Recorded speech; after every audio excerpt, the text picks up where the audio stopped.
Good day, everybody. This is Kevin Hogan coming to you live from the Venetian Hotel. My guest today is Scott Bell.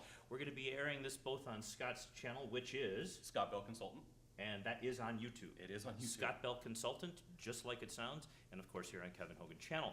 And this is the first time I've ever had anybody on Kevin Hogan channel. And when you told me that you wanted to talk about positioning, I thought it was really cool because no one has ever talked about this on YouTube. Over 1 billion videos on YouTube. We're the first people to ever talk about this. Okay, so 2 years at boot camp, 2 years ago at boot camp, I introduced a concept which was pretty bizarre sounding. And basically it just said that if you can get people looking up or thinking up or literally, directionally, you would make more sales than if they were going down. And you thought what? What did you think? Well, anytime that I hear a study, a survey, I start thinking, okay, well, how can I apply this? What are some things that I can do to make this happen and put it into my sales process? Right.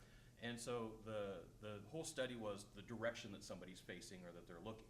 Right, yes. So I said, okay, well, what cliches are out there? All right. Nice, So I started going, let's go through some of the cliches about looking. It doesn't necessarily have to be the right one at first, and then we can narrow down and take some of them out. Let's take a bird's eye view. Okay. Okay, that's a looking down situation. Oh, Okay. yeah, nice. Oh, that's good. Yeah.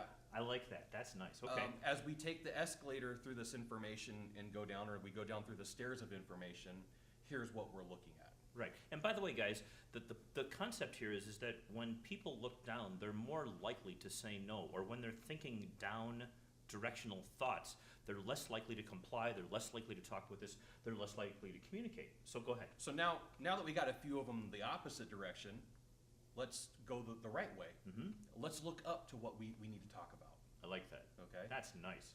So it may be that we have to look up the mountain to feel like we're getting somewhere that we need to go.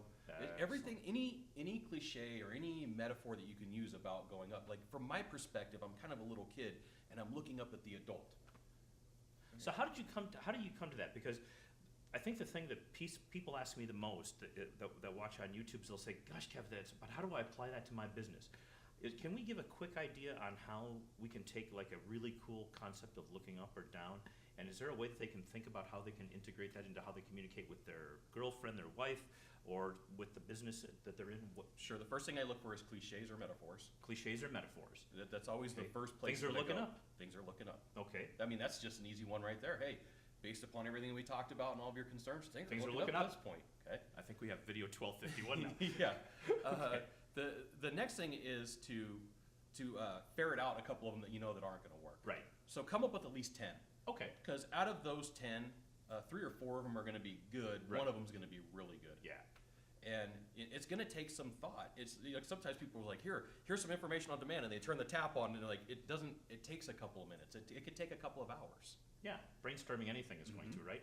So the thing is a lot of times you could use, I'm gonna think about this, and then go to the gym, and you get the aha moment when you're working out instead of trying to focus and sitting on with a piece of paper and a pad. It could be running. It could be, I don't know. I got turntables in my house, and sometimes when I need to think, I turn on the turntables, and that's You how still have turntables? Oh, yeah. Really? Do you? Yeah, I do. Do you do the? Yes, do the Yeah, scratching do you? and all Is that yeah. right? Yeah. Okay. But I'm not focused on what I'm thinking about, and in the middle of it, I got a notepad next to him, and I'll make a note, and it could be that brilliant idea. I just kind of step away from what's going on, try to figure out, hey, is there some other way that I can look at this? I don't have to focus directly on what it is. There's five things that have come up in research. The first one is that after the original research, which I'll talk about in a second, but the most recent piece is that when people were looking up at a bicycle, so you walk into Target or your department store, and you always wonder, like, why the heck would they stick the bicycles up there? The big heavy object. This is $1,000, and the lady's got to come, and she's got to get another guy to bring.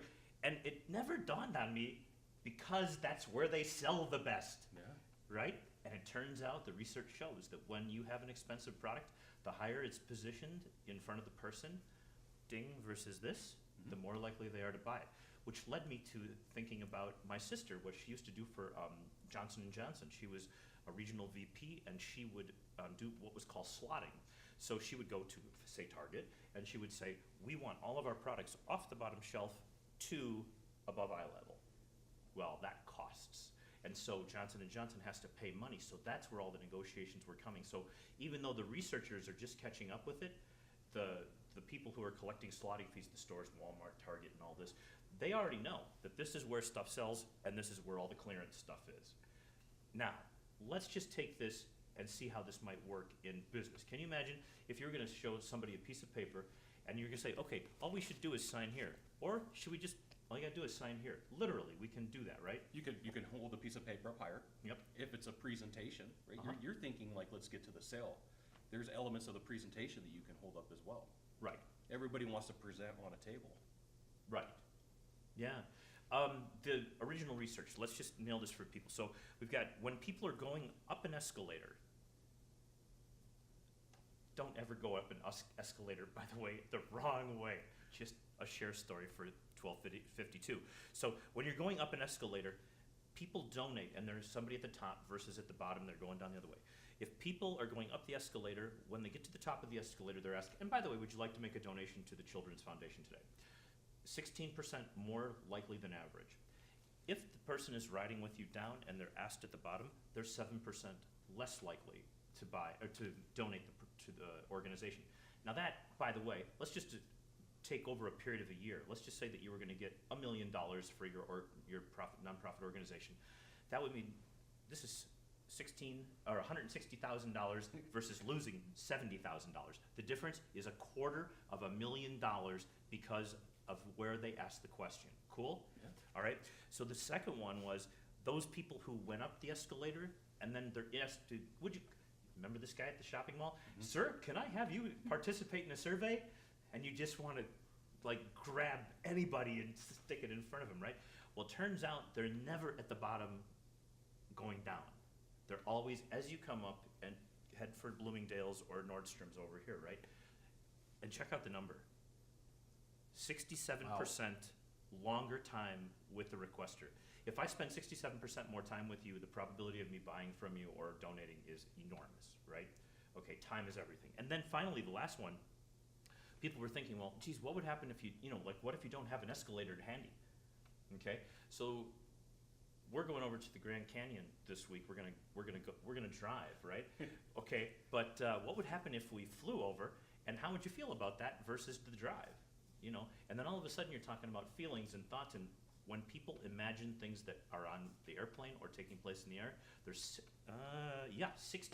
more cooperative and likely to say yes versus when you're talking about scenarios that are, let's just take this for a walk, that metaphor, versus let's look it up and see what we got. That's how important these distinctions are. Any other thoughts? I think that you had asked me how someone can develop this information. Yes. I forgot to give you the third thing. You got to test it.